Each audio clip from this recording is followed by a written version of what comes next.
تكون شريك مع راديو. سنقوم ببث برنامجك عبر مواقع متعددة مثل واو، أويل، كواجوك، يامبيو، بور، رنج، ملكال وباليت، وبيضمن أقصى قدرة من التغطية والتأثير. التواجد الإقليمي بتمتد بصمة آي راديو إلى ولاية غرب وشمال بحر الغزال، غرب والاستوائية الوسطى، جونغلي، أعالي النيل وواراب. من خلال التعاون مع آي راديو يمكنك التواصل مع المجتمعات المتنوعة والجماهير المستهدفة في المناطق ديل. مشاركة المجتمع. الشراكة مع راديو بتعني التعامل مع مجتمعات على مستوى الشعبي.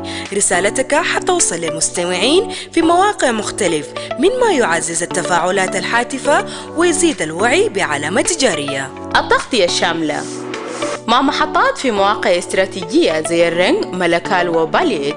بتوفر آي راديو تغطية شاملة بتصل إلى كل من المراكز الحضرية والمناطق الريفية. بتضمن شراكتك مع آي راديو الرؤية عبر منطقة جغرافية واسعة. ما تفوت فرصة توسيع نطاق رسالتك باستخدام آي راديو. شارك أو أعلن معنا الليلة وخلي صوتك مسموع في جميع أنحاء جنوب السودان. هل انت شاب وبتفتش عن برنامج تعليمي؟ زون 72 برنامج خاص لك انت، بيتم فيه مناقشة كتير من المواضيع المخصة، وفيه انت ممكن كمان تعبر عن رأيك وتتواصل مع شباب بنفس تفكيرك. زون 72 بيجيكم في كل يوم السبت من الساعة 4 مساء للساعة 5 مساء على الهواء وعلى الإنترنت، فقط على آي راديو، عينك على جنوب السودان. Yes, good evening, listener of iRadio, and welcome to the Zone 72 Youth Program that comes to you every Saturday from 4 to 5 p.m. I am your host, Barrier Johnson. The Zone 72 highlights on the rights and choices for all adolescent and youth, and it emphasizes on the three-pillared global strategy for adolescent and youth, putting young people at the center of sustainable development. Zone 72 Youth Program is in collaboration with the South Sudan Ministry of Health, South Sudan Nurses and Midwives Association, Shabab Le Shabab, Canadian Association of Midwives, and UNFPA. Zone 72 is made possible with support from the Global Affairs Canada. Well, to comment on today's program, you'll be calling us on our studio lines, that is 0911 or 0922 986 986, and for text message, send to 0913 986 986. You can also stream this broadcast live by logging onto our website, that is www.iradio.org, or on our Facebook page, that is iRadio. You can also go to our YouTube channel, that is iRadio South Sudan, and you will find the live stream also there. If you have questions about adolescent health, send us an email to youthzone72@gmail.com or call 0922 009497. We have two hotlines and they're toll free. If you want to report on GBV, you can call 623. If you want to report on adolescent health immediate, you can call 885. Today we are going to shed light at a deeply overlooked yet devastating condition, which is obstetric fistula, affecting thousands of women, particularly in low-resourced settings. And in some communities, women suffering from fistula are abandoned, shamed, and left without access to medical care. So today we are going to look at the realities of fistula, community support, education and prevention of fistula, and also community cultural response. And to shed more light on today's topic, I'm joined by two guests in the studio. I have with me Agnes Juan, who is the Executive Director of SANAMA, that is the South Sudan Nurses and Midwives Association. And we also have with us Akej Deng, who is a Fistula Coordinator at the Ministry of Health. Good evening. Good evening to you. It's good to have two of you in the studio. Thank you. Thank you. Yes, going straight away to our discussion for today. So let me start with Akej. So if you can take us through what is obstetric fistula and how does it occur? Thank you so much, Radio Mraya, and the viewers who are following us. It is my pleasure also to share. It's my pleasure to share the stories on the fistula. As we are going to celebrate International Day of Obstetric Fistula, which is coming some days ahead. Obstetric fistula is an abnormal connection between the rectum or urethra and bladder, which caused by prolonged labor or obstructed labor, will lead to the urinary incontinence or passing the feces or gas through the vagina. So this is how we define fistula. Yes. Okay, and Agnes, if you can share with us what are some of the symptoms that women with fistula experience? Yeah, so thank you very much. Good evening, dear listeners, and it is our pleasure to be here today, this evening, to share with you about obstetric fistula and also to talk to the youth. So the most obvious symptom or the sign that mothers or women or girls with obstetric fistula will be the smell of urine, because urine will be leaking, and then it's just obvious. Even if the person is far, the first thing you will just smell that. And of course, sometimes it's a combination of smell. You may not be able to tell whether it's urine or feces or both, because it's a mixture of urine, feces, and bacteria together. So just there will be some, offensive smell. And also, of course, the leakage will be there. And some of them are depressed. And some of them, you see that they have low self-esteem. Some of them are withdrawn, like even if they were initially extrovert, like with the extroverted personality, you find that they become more introvert, and they don't communicate more, like associate more easily, and they don't relate anyhow like that with people. And even when they talk, they are restricted, they are reserved, because maybe they are thinking like, if I say something, someone may likely react or just say something to me, or someone may say something which I may not like. Yeah, so they are reserved. Yeah, my colleague Akesh can add others. In addition to that, the sign and symptom, they are very clear. One of the urine incontinence, you will see the woman cannot be able to control the urines. So this is one of signs. Number two is the vaginal discharge, and also painful intercourse, because if they also have a fistula, will not be comfortable. And also mostly RVF, rectovaginal fistula, as we said, a normal connection between the anus and the vagina. So they might have uncomfortable in sex, which is also affecting them. And then also we have offensive discharge, smelling, as my colleague said before, and they have the trauma that can affect them, depression and psychological and emotional.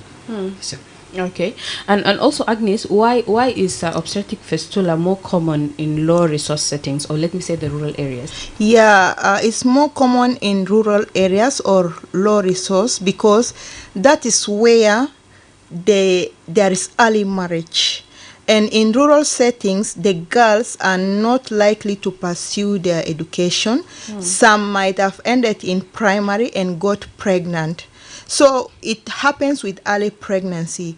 You know, anatomically or physiologically, our bodies will be ready, the body of the girl child will be ready by 18 years of age, when the bones have developed and they have stopped to develop. So by that time, the pelvic bones are already well developed, and the pelvic bone or the pelvic region can accommodate the fetus and the baby inside the womb, or even the uterus, and the whole body and the hormones and everything is ready. However, in the rural settings, of course, like any other setting, most of the girls, they can start to have their menstruation early.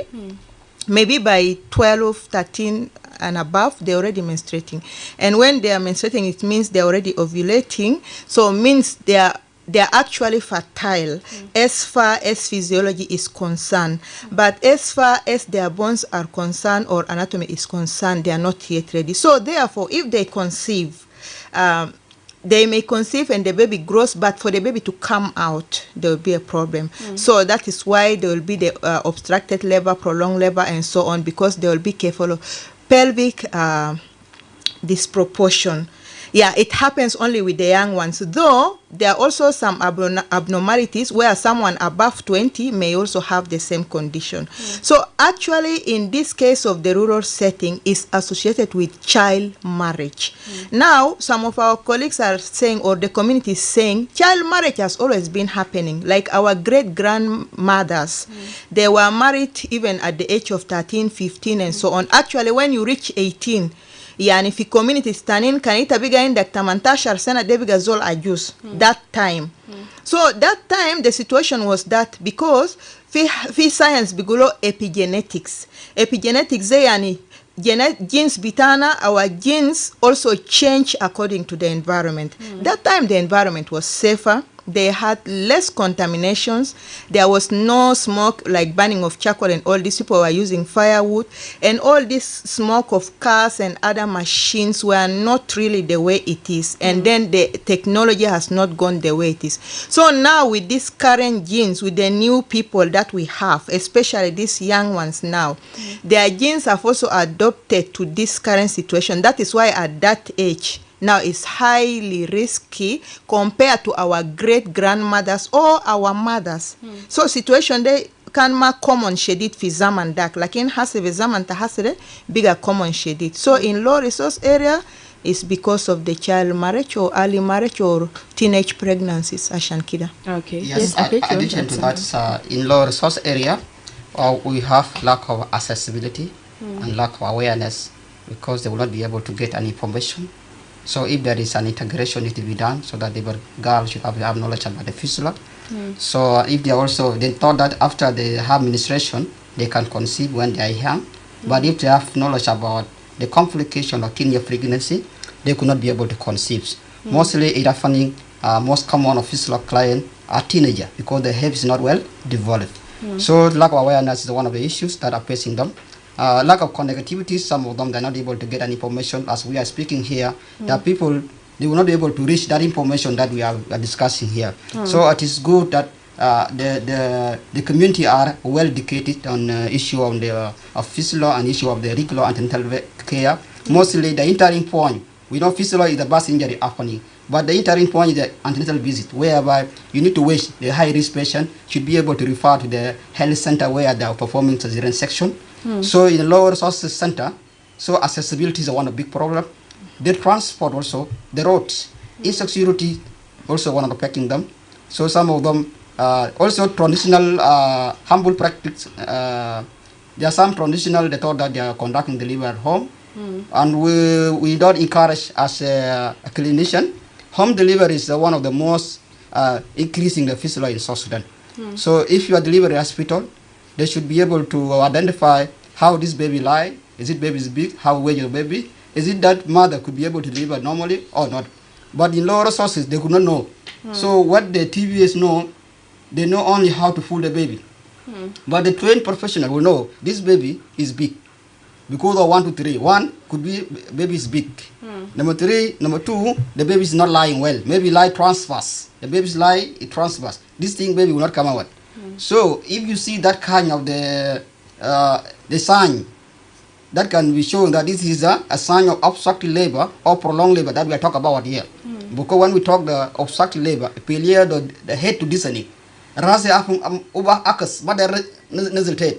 So you know because they are because magani quest, rase over magani quest, but you know the compression happening and low compression happening will the damaging the blood supply, and then they cause necrosis. And when they cause necrosis, they create a hole. And when you create a hole, we call it fistula. Fistula is a hole, simple term. It's a hole created. So in low resources, it's happening because they don't have knowledge about awareness, the hospital delivery, then delivery at home. And when they deliver at home, the high chances of maternal death and infant death and causing fistula high. Yeah, like command marad because the health facility is far, or they don't have capacity to do cesarean section. Yani inshallah jana de shilu hinak wala binia de shilu hinak, lakin bikun mon magdara wala ameliyat. That is why the cases are like that. Okay. And Akej, also if you can take us through the current state of obstetric fistula treatment and prevention here in South Sudan. Yeah, thank you so much. The current treatment, we have already have a national strategic plans. We have highlighted the 4 priority areas. So the current treatment, as we talk about the prevalence that we have. So currently now the prevalence that we still have the research done in 2013, which have said that 60,000 women across country have a fistula, and 1,000 has been treated. So some of them are untreatable. So and the cases are still increases. So in this year, We have campaign in WOW, where we operate 60. We have campaign in iFriendom in February. We operate 45. And currently, I speak with you, there's some patient waiting for the surgery. We have 22 patients. And there's some who are not there in community where they're not able to get access of the treatment. So, regardless of the prevention, we need to emphasizing of the regular antenatal visit. Because if we have established the interim phone of where the mother are coming to contact, because in past before we have 4 contact, mother is supposed to come 4 times during the pregnancy. But the new model come in and they change the strategic and come 8 visit. So why do we encourage 8 visit? Because you have to identify the risk mother who are supposed to be a risk mother. Whenever we identify, they should have to be referred to health facility where there is the professional and also the center who is well equipped can be able to perform cesarean section. So this is when we have used also one of the a measure. The other measure is an issue we can even avoid this fistula to avoid early marriage and post marriage. We have seen that in some resources or some cultures, when you see the girls' administration, this is the day that they will say this now, we are going to take them to give to someone so that they can give up the resources. So in that aspect, it's not bad, but have a negative impact to the health. So that lady will be conceived when she's very young and the pelvic not yet developed. When time for delivering come and deliver at home, where there's no doctor to decide that this mother is supposed to done cesarean section, will end up with the ball of fistula and also end up with the neonatal death or maternal death. So this is one of the issues that will also affect. The other also prevention is about the skill birth attendant. So in the setting, in health facility, they should have to train a qualified midwife and doctors who could be able to identify the complication. So and they also use what's called photograph or labor guidelines. So this photograph, it is a child used to monitoring if the mother is starting labor. When talk about labor, the pain of the contraction of baby. If the labor starts after 12 hours or more than 24 hours, definitely you come up with a decision that this labor is not going well. What needs to be done?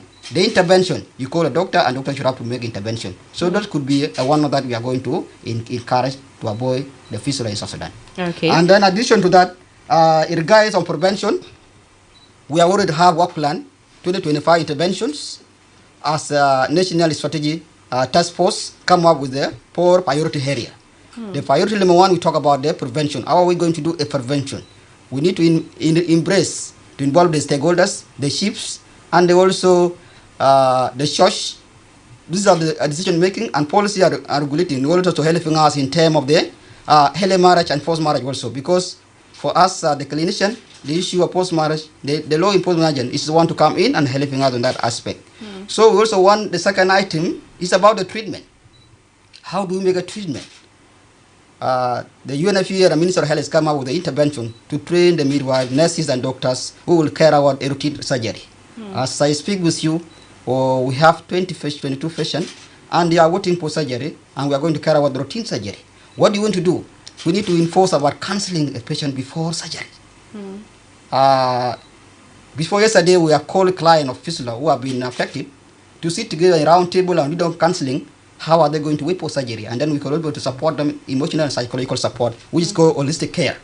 So we should be able to interact to tell them that surgery, fistula is treatable, is preventable. Don't be ashamed, because some of them, the way they see people, they thought that they will not be integrated within the society. So the treatment aspects need to have a pre-counseling and post-counseling after operation. So the care need to be done before and the care need to be done after. Then the third thing is about social reintegration and fistula survivors. So after treatment or after surgery, how do we integrate the client to the community? So we need to make follow-up. We need to teach them about life skill, which is called, we give them vocational training, maybe tailors, we give them micro business, maybe restaurant. So as the UNFPA and Minister of Health, they came up with initiative. In this year, they are going to implement this program to support 500 women which have fistula already ill, and they need to be integrated to society in order to be a part of society, because they have been neglected. But if they are not, for us, treatment, it is continuation. It doesn't mean that when you are doing surgery, you leave the patient like that. No. We do make follow-up until, even after after you discharge home, what do you need to do? You need to tell them about the pre-conception plan. When are they going to conceive? And when they are conceived, where are they going to deliver? Because those clients who have fistula, we encourage them to deliver electric cesarean section. When talk about electric cesarean section, should be operated before the pain not start. Because if you allow to operation the normal vaginal delivery, the fistula will develop. And when you develop, you will have a shame, you will have a stigma, you will have isolation, and some of them have been abandoned by the family. So this is how I can see. Okay, thank you so much, Akej. Yes, Agnes, earlier on you talked about the low self-esteem that some women with fistula feel. There is also that shame. So if you can mention what are some of the other main challenges that women with obstetric fistula face in South Sudan, and how is Sanama supporting them? Yeah, thank you very much. Some of the challenges that they face, of course, the stigma. Sorry to say, but our communities are not doing well in that area. Yani masalan kanta fi binia wala mara al indu obstetric fistula tabainu yani fi stigma nas mader geni jambuto ubainu kanu yani mazol kamil ufi harakat bamululo ukida.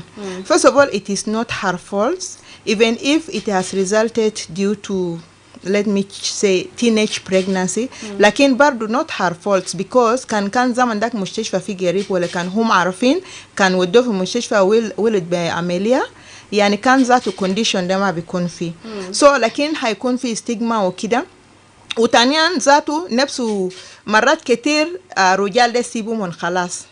يعني تبيلقوا بإنه كانوا راجل ده بيعرف بإنه في condition ده الريحة تبوله كده وبيفيل ذاته stigmatized ومرات كتير من بيسيبوا. and I have to applaud رجال لسه قاعدين بنسوان تومن اليندو obstetric fistula. والله شكرا لهم. ده أو رجال أنا بقول ده رجال.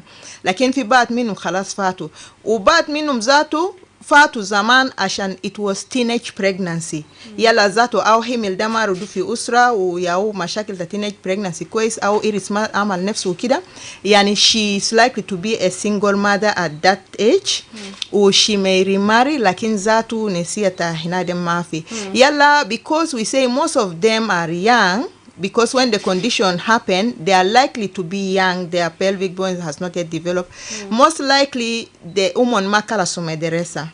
Someone bigger can makala sumederesa. The challenge tani will be, there is no way she can be a working mother. Ma working mother, de ile kan zola al-agara. Ukano biga ma agara ubamolo business. Ya, lakin zola ligo hala de ma azuno ozotak der indu business skills, welo timu mederesa o kida.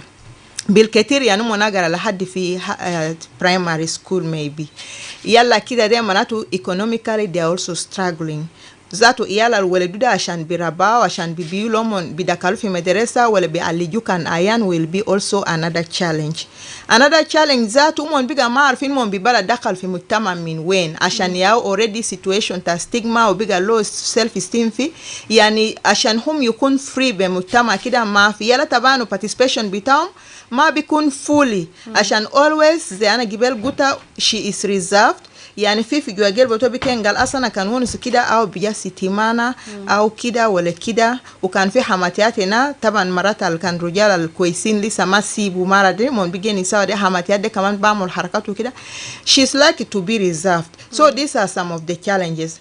What Sanama is doing at the moment, طبعا Sanama is working hand in hand with the Ministry of Health and through the support of UNFPA.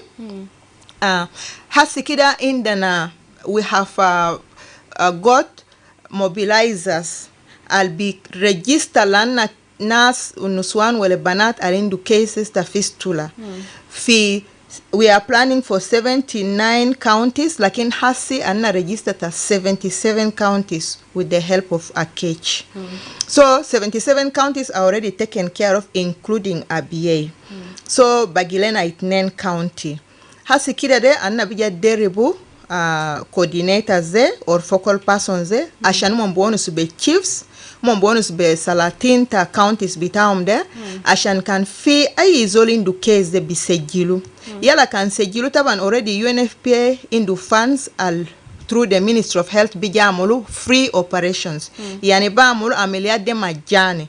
وذاته زمن عملية ده بأكلهم كمان طبعا زول ما ممكن بعملوا عملية وبيكون جان وكو بيشنتو زول المرافق اللي بيكون مودة كمان بيكون عنده أكل وكده وممكن بيجيبوهم من محل تومون ده مثلا كان سجلوا في توريت ولا في رومبيك ولا وين كان عملية ده بعملوا في جوبا ممكن بيجيبوهم وبيرجعوهم يلا زي أكيد جبال ونسو في برنامج تا social integration برنامج تا social integration ده there is some life skills أو business skills تا income generating activities عشان أو كمان بعد كان أليجو ده وبقى برا حاول أعمل حاجة تاني مثلا حاجة اللي بيجيب له دخل مثلا بيجيب له قروش ولا بيجيب له عشان هو بقدر عنه إيالته وذاته بقدر عنه نفسه وعشان كده حياته غيره طبعا بعد عملية دي في مرات كتير مفروض من برا ومن توالي كده مرة جيني براجل لكن بقى عشان او باين بانه او كان ما جيني توالي براجل ده او راجل بزران بيسيبه لسه علاج توماتيم او توالي براجيني وكمان تاني مشكلة ده برجع سو او بقى حاسة كان هو بقى بيزي بايدياز تا بيزنس وهو بعمل بيزنس وهو بعمل يعني او حاجة بيطلع شوية إيتا ما بينهم كتير عشان لازم بعمل حاجات ده بدري عشان بيشيلوا في السوق ولا كان في مدرسة ولا كان في قدام بيت ذاته يعني you are more occupied so you are likely not to take يعني zaman to bigger limited she's likely to focus and heal better or at the same time self-esteem de bijama so bigger and I am also able to support the family bigger ما بس يد الواحد بنقول اليد الواحد ما بيصفق معناته كده ده او beside وسيدوبيت ده ذاته وكده ده من بقدر ملح او بقدر يشتري مرات سكر وزيت وكده كان جينا عيان ذاته ممكن او بقدر تلا او بقدر هنا تلا قروش اللي جوبه جنا so ده حاجه السنه ما بعمل وتاني حاجه السنه ما بعمل يا awareness زي حاسه كده انا جا في راديو ده واwareness تاني بيستمر في كوميونتي نا من غير راديو ما اصل في ناس كتير ما بسمع راديو لكن في كوميونتي فيزيكال awareness اللي بيكلموا الزواج المبكر ما كويس يا بعمل مشاكل لعيال دي ولكن كان حصل طبعا بقى الناس مرات دار وقفوا لكن ما في طريقه مثلا كان جينا حامل توالي كده ناس كده ولا ابو ولا راجل لا اتاكد بانه اب ولد في المستشفى وانتيناتال كير ده لازم كده دور فوق وكان من بعيدين من كده شيلو جينا ده ولا بنيه ده قريب ما بيت في مستشفى جنبه تونا بيجي قريب هناك عشان كلام ده كان في حاله الحامل لكن اصلا ذاته انا دير كده بنات ده جناغر او كان غاغر في مدرسه ماما بحامل صح او بيزي بغيرا او دير ناجا في تيست بس يا تيتشرز تاني لسه بيدوغو وشنو او بيكون بيزي وبيكون بيزي او كلاسو primary بس يا secondary حاجات بقى بيتلا جوي وبيكون بيزي يعني او غاغر مدرسه وفي نفس الزمن بيسايدو ذاته مسافه بقى بدخل في جامعه او تيمو جامعه ده او كلاس over 18 يلا بعد ده بيجا الرسو وذاته ابو حاتل كمان وامهات الدر قلبي الرسو بناتهم غالي ده مخرج اننا كل عارفين ايرس تخرجين بتالا كيف مش بيكون غالي كان بيجا تدير heads of cattle ده بيجا كان كام تابكي ياجينا تاكي طويل ولا كان قصير ولا اسود ولا امر وفي راسه كمان شنو خريجه يعني ذاته بيجا مال ده ما ممكن بيكون اغلى من كده وما بس كده بنيه ده كمان شنو بيجا سايد أسرة بسايد أسرة أبو أسرة أمه وأسرة راجل ذاته عشان هو بيجيبوا bread on the table ما بيكون bread winner صح؟ أصل كان فينا فرين bread winners في family ما بيكون كويس so let us keep engaging them at school كده ده بيباي لنا زمان من بيرابا ومن مسافة بيجا جوزو من ده خلاص they are already ready so ده حاجات السنة ما بعمل awareness ده بيستمر because we are talking of prevention we say that prevention is better than cure لكن طبعا أكيد already في condition ده they have to be treated and they have to be reintegrated لكن we have to prevent قالك كان انت بيجا تبان من شجرة ده غاتا شجرة ده بارا so now we are tired of the cases of fistula we need to uproot fistula cases so they are through preventive measures awareness وكده لأمهات لأبوهات وكده كان بيجا بينادي حامل مبكر توالي كده ولده في المستشفى وكده yes addition to that addition to that it is important that we are to recruit the mobilizers because you have seen the gap some 4 years we are using 10 states but the information they are not able to capture information well so the UNFPA and the Ministry of Health and the SNAMA came up with a strategy that let's have try to recruit 79 whereby should be able to capture information and the rehabilitation has done well and make sure that the information are captured and have been sent to the system. So we need to know where we need to do the mapping, where this client came exactly, because we need to do monitoring and evaluation to see where this client come from. Is it because of accessibility? Is it because of healthcare provider? Is it because of the road? Why this will happen in that particular area? So we need to involve the mobilizer at the county, and then the most people are considered sheep. We need to have dialogue with the sheep, and then also we need to have dialogue with those of the church to be involved in decision making. So this in that recruitment will be able to help us in terms of mobilization and accessibility, and make sure that no one will know a physical patient left behind. Yes. Okay. All right. Thank you, Akej. Yes, listen of iRadio. Our broadcast time is 30 minutes past the hour of 4. This is your chance to call us on 0911 or 0922 986 986. If you have questions you want to ask the guest in the studio, remember we're looking at how to stop obstetric fistula shame and start the healing.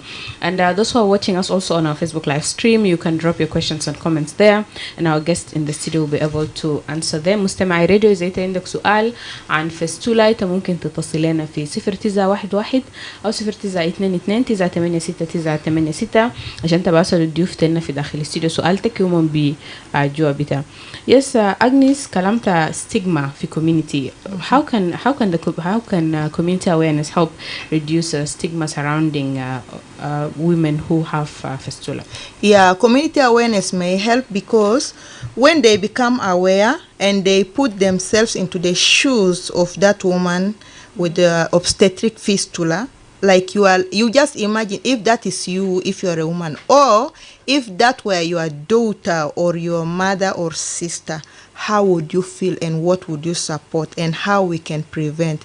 So through this awareness, we are bringing to their attention that, first of all, it's not the fault of that particular woman. And then it is our collective responsibility as community to prevent that condition. And it is, again, our collective responsibility to support a woman with that condition. So the fruits of community awareness is great. Usually, especially the community leaders or the chiefs, when they are aware of that, they promote. So we are also going to do it through churches. We will be going to churches. So kanais takun kerefata abwab because nas kanje yom lahat fi Sunday services.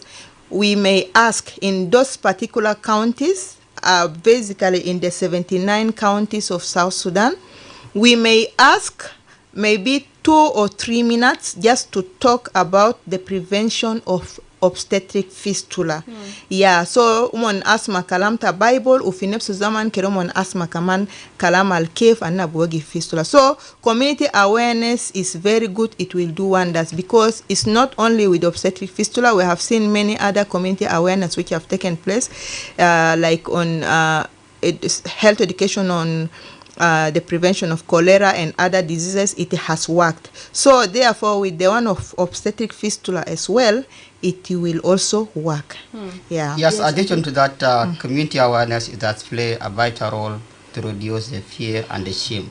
So if we have educated and trained the communities, they should be able to eliminate about perception, because some of them, they must say that before our mother that deliver at home. So those perception, we need also to tell them that the change is now happening. What happened before is not what happening today. Yeah. So we need to give them a knowledge in terms of the training. After we train them, the right person as ambassador to give an information. This is one. The community awareness will help to encourage the earlier detected and treatment.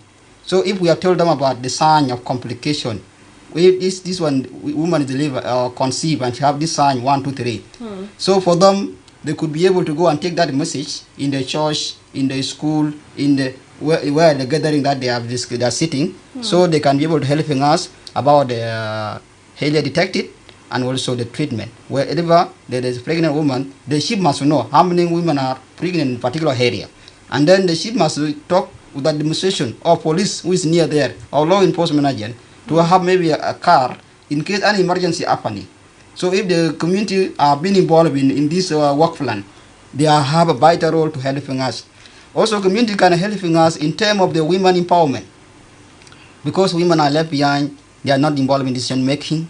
But if we train them and we tell them that women have right, so when to deliver the birth plan, and then also the arrangement of the spacing of children, because we have seen that the conception, somebody will be delivered maybe after 6 months or after 2 years, but we say that when the woman deliver before 18 months, it is a short interval. It is an operation. It's a short interval. So we need to have to give them a space so that the woman have time to rest, and one also will plan for the next pregnancy. So if we have give awareness, the community are involved to know about the importance of pregnancy and the care that need to be given, they should be able also to helping us in awareness. Also, the creating the supporting environment, because if the environment is conducive to the women, what need to be done? The environment will be conducive when they have been aware and they have been given and highlight how is the fistula. And it is important to translate this fistula in local context wherever they can be able to understand. As I speak with you, some of them will not be able to understand. If we say Nazural Bully, some of them in Arabic will not be able to understand. No. So we are encourage the community to translate this fistula in the simple language so that other people could be able to understand. Because there are some women now who are there, they have a fistula, but they don't know. Recently, when we have campaigning, my friend, one of women, I would say more than 12 years with a fistula. So it was shocked me when I was met with that woman. Because I asked what happened, he said he cannot be able to get any information. So in that kind of thing, because we need to translate this fistula in the local context. So women empowerment in the shows and girl empowerment, also to send girl to school, is very, very crucial in the community awareness. For community are the ambassador for this program. Yalla kaman fi community awareness there, when they are aware, they can also have other ways of supporting these ladies. For example, when they are not yet treated, masalan, they are still leaking urine ukida, the options we have is the pads, the sanitary pads. And then some of them may not afford because they may need to change it several times. But after the community is aware of the consequences, they are likely to help raise funds for this particular lady, at least to have constant pads until they are operated. Yeah, so, and community usually has a wonderful way of supporting one another. I like the way our communities take things, though now some things are changing, but most of it has remained in place. So usually there is that way of helping. You are able to support one another through different groups or even through the chiefs and all that. So also one of the benefits of community awareness will be this one. And we really trust that it is going to happen because with our mobilizers in all the counties, they are going to go deep down into the villages, into the communities. And there we have some cases or some mothers who nobody knows except maybe the chiefs and the close relatives. Because as I said earlier, they may be more reserved and all that. So these focal persons or these mobilizers are likely to reach there to get in contact with them and then also make the community more aware of how this person can be helped, including maybe facilitating the transportation. Maybe the person is staying deep down in the village, but for the person to reach the airport may require community effort because the arrangement is that the person has to be transported either through the plane or through the car for the location of the operation. So through the community awareness, they are likely to help, and they have always been helping. So I still believe that the chiefs and the community leaders will also help. Okay. And also, Agnes, what are some of the long-term impacts that obstetric fistula have on women's physical and emotional well-being? Okay, you talked about a woman in her referendum who has been living with fistula for 12 years. So according to you, what are some of the long-term impact that it has on women or even girls' physical and emotional well-being? Yeah, the long-term impact usually their personality of course will change, because if they have always been reserved for this for a long time, then they start to take it as it is a way of life. It's they normalize the situation because this is how human beings behave. When something has existed for long, then you are like, okay, this is how it is with me, and most probably this is how it's going to be. So she may normalize the situation and live in that, and then sometimes even the self-care efforts may reduce, because when it is still in the beginning, they are hopeful and they keep taking care of themselves, maybe padding themselves and bathing regularly and all that. But in that case, they may not. And then they are likely to be like, okay, that is me now, I'm like that.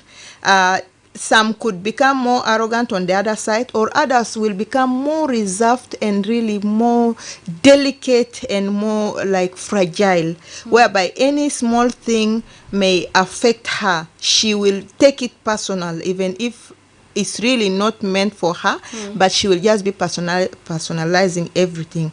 On the other side, there is another one who will will take it to the other side and always be of course more protective now, and she may even become arrogant and all that.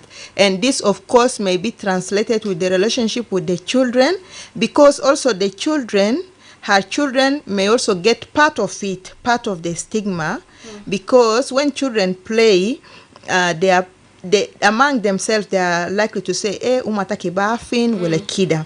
So that child will also take it like that, and if that child cannot manage to handle it, because imagine a child, the child will now take it on the mother, like it's the fault of the mother. The child may not understand why the mother is in that condition and why the mother is smelling, or maybe why the mother is more reserved and all that. So the child may just blame the mother unknowingly, and also distance himself or herself from the mother in one way or another. Though other children may be more sympathizers, but others may really distant. And then the mother may realize that and, of course, react back to that. And then there will be some, the relationship between mother and child may not be smooth. And the same with the husband. If that is the husband who caused the situation to her, she may even put the blame more. But in many cases, it's most likely not that same man, because that same man might have not married her, because that time there were children. So she might also be still reacting to that man, but the present man she has is this one. So it will be displaced reaction to this current man, to this current husband. So generally, it's complex. We cannot say for this woman is A, B, C, it's not clear. But each person, since we are different, each person react differently. But most of the time it's negative. Okay. Yes. Yeah. Addition to that, in long-term plans, those survivors, they will have depression, whereby they have mental problem. So you will see that whenever you talk with her, you cannot even listen to you, because you see that it has been discriminated from the society. It was isolated. So he's not seeing herself as a part of society. That's why we are saying we need to have social integration, so that those people should have counseling and should be also be involved in society. So depression is one of the long term. The second one is the recurrent infection. When there's a leakage. So there must be that leakage happening will have to damaging some tissues and become necrosis. So when she already have infection because of this leakage, she will think that she's not a part of society. So the infection will be still there, and also can develop sometime the number of the hemoglobin, which is the blood will be going low, and you end up with anemia. So she can not have good personal hygiene, and will end up getting some other infection. So could be one of the issue. And then also emotional. She may think that the society that where he's living is from different society.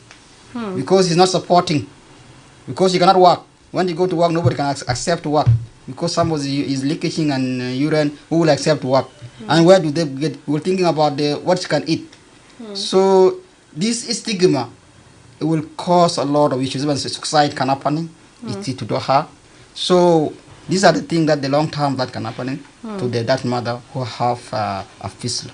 Okay, and also Akej, Yes. what role does education play in preventing obstetric fistula, and how can we ensure more women have access to maternal health care? Yes, one of the things is to increase awareness. And how do we increase awareness? We must talk about, when we talk about the causes of fistula, we need to explain in a simple language they can understand. What are the signs and symptoms? If the pain is like this until like this, they must be given the dangerous sign of the pregnancy. If there are any complications, they should have to notify and then also she must go to nearer facility. So increase awareness is more important, and it is a vital role, so that they must be able to tell them about the dangerous sign of pregnancy. The second one is empowerment. So when we talk about empowerment, we need to have women to be involved in decision making in the show is the best plan.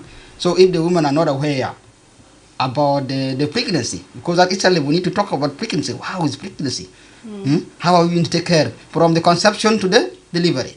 So if we don't explain very well, to understand very well, they will end up that. But in terms of education, to aware the woman, every woman should have to deliver in hospital. But if they're not aware, they will deliver at home. They thought that deliver at home is a normal thing. So this is one of the things that the education role and the health education should be priority. The improvement of health care access. Every woman should have to be attend an antenatal visit, self-delivery, and postnatal. You know, sometimes the mother can deliver, and she thought that she's okay. But after she's going home, after 1 week, she might have a leakage. So what happening? If we have a comprehensive self-motherhood, which we talk about the prenatal care, we talk about the self-delivery during the delivery, we talk about the postnatal care after the delivery. So you need to be given information about hygiene. Hygiene itself, if the mother have a recurrent UTI, so they can be also have stress, incontinence, maybe psychosis. She might be also develop a fistula. So this is also one of the things that we need to also to educate. Then changing our society on the norm, because we have traditional humble practice. Because this traditional humble practice, it is also contributing to fistula. 2 days ago, and we have a counseling the fistula client who are waiting for surgery. One of the clients said, coming from the very far place, say when you were delivering, the traditional birth attendant was pulling a baby. They were delivering like the cut. After they start the cut the baby. So until they remove that baby and they develop a fistula. So if he was in the hospital. They could not be able to do this kind of the supplementary delivery. So it's not allowed. It should have to be done by doctor, because doctor know how to deliver this kind of the delivery. So they pull. So humble practice is also one of the issues that we need to emphasizing that let the mother deliver in hospital, so that they should be able to access, not to develop a fistula. And also there are also humble practice. We talk about the early marriage and the post marriage is also one of the issues, and which we need also to indicate about. Early marriage is not advisable. Early pregnancy is also not good. They increase community awareness, because community awareness, if we indicate the one community, the one person maybe go and indicate 10 people. So if we indicate those 20, the 20 will go and indicate other people. They could be able to become our ambassador. So this is also one of the role that they should be able to help out on the program. Also, the increasement of accessibility of skilled birth attendant, who is supposed to deliver a mother, and who is supposed to making the follow-up. Because if those persons, the well-trained midwife, the well-trained doctors who follow up, I think we cannot be able to have a fistula. Because if we have to follow up antenatal visit, who are the high-risk patient during the follow-up and the entering point of pregnancy, who are the high-risk patient during delivery, who are the high-risk patient, so that the high-risk patient should be able to refer to the center where there is a performance cesarean section. So if we have such kind of training, that's why we need to invest on education. We need to invest on the midwife and nurses and doctors, well-trained, should be able to carry out this is through education. That's why education is the impact. But for the policy that we are going to use, we need to embrace on preventive aspect. And this preventive aspect we need also to involve in terms of health education. So this is also one of. Then also, how are we going to utilize this midwife? So to train the qualified midwife, they need to be supported. Qualified doctors, they need to be supported. We have seen that fistula happening is not because of those clients. Maybe because of the accessibility, because of the trained health professionals are not there in that facility. So even equipment, it could be our obstructed labor in certain facility, and it's not upgrading to the hospital where there is no theater. And maybe it is 40 miles away to Juba, for example, and mother develop complication during the labor. So the process will come here to Juba, 42 miles to Juba here. Anything can happen. The fistula will develop in the road. So if we have invest to motivate and train qualified midwife and doctors, and also supporting them, and also involve the stakeholders, you could be able to. Then also we need to improve our infrastructure. So if the road, for example, if there is no road, mother is there in Bilik, and they want to come to the hospital is only one in that counties, and there's no road. How do the ambulance come to that place? It's become very hard. So we need to have a good road. And then also we need also to have a policy on the referral system. And when we have a policy in referral system, we could be able to reduce and all those things we need also to involve those elements that I'm talking about to be let the community know about information. Let the community involve. We cannot do a decision without community. Okay. So these are all things that we can be able to do. All right, thank you. Yes, Agnes, you want to add something? Yeah, I wanted to add also, as my colleague has already elaborated, education has a great impact. Let me take it in the life of the mother or the woman. Let me say that the higher she is educated, the higher she's likely to follow the advice, like after treatment, what she should be doing. And she's likely to always be faithful, be going for antenatal care. She's likely to make sure that she delivers in the hospital and with cesarean section. And when she's likely to take care of herself before operation, when the chance is not yet there for the free operation, she's likely to pat herself and all that. And when she's counseled, she's likely to improve. That is in the life of the mother, of course. And of education in the life of the family or the community members, if they're also well educated, the awareness will work very well because they understand the effect and they will work hard to prevent every situation. And the situations which already happen, they will support them through their treatment, and even they will support them and they will be against those people who are stigmatizing, so that the stigma rate may reduce. Education in the life of the healthcare professionals is also very important. If the capacity of the doctors, the obstetricians, gynecologists, and the rest are built, the capacity of the midwives are built, they are likely to deliver their services better, quality service. And then when the mother arrives there, they are likely to rescue her very fast. Yeah, and of course, if the whole community or the whole South Sudanese community in the country, are educated, we are likely to have better roads. We are likely to make sure the referral system is working, as Akechi has already said. If there is no passable road, even if the ambulance is there, how are we going to get the mother from that facility, the PHCC, may be referred to the hospital for operation? So, education is really key to everything in this case. Okay. Yeah. Yes, addition to that, education is an important to earlier detect it, because during the antenatal visit, we need to know how to identify the high-risk patient, and then also give an health education about where to deliver.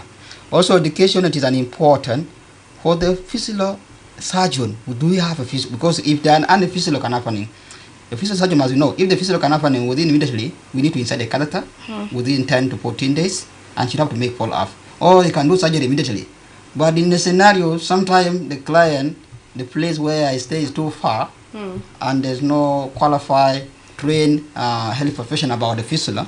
That's why it is good to train the nurses, to train the midwife, to train the doctors. You should be able to have a comprehensive. Yes, we know fistula is sub-specialization, but we need to embrace to be a part of training, so that we could be able to give an information. And then also you must to continue education, updating regular antenatal training need to be done daily basis, which would be able to helping us on the issue.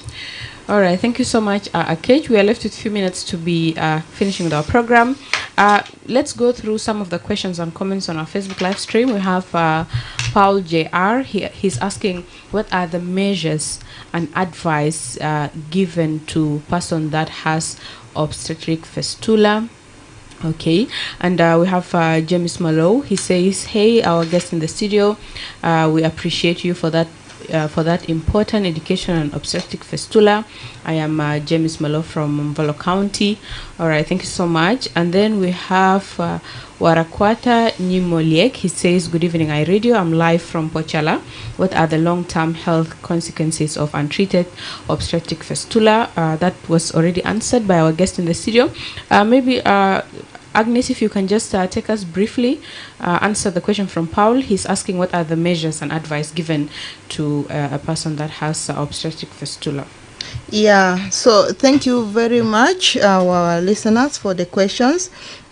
The measures and the advice given to patients with obstetric fistula. First of all, the first one is they have to seek treatment. And while seeking treatment, I say at least the Ministry of Health in collaboration with United Nations Population Fund, they are going to offer free surgeries. So they have to seek for that, because if they don't, they are not keen, most likely nobody is going to help them. You have to start helping yourself. So once they seek for that, they come, of course, they are registered, they come to the hospital, they will be treated for free, and as I said, their co-patients will also be taken care of, and they may be brought and taken back. So, of course, during the before operation, they will be counseled.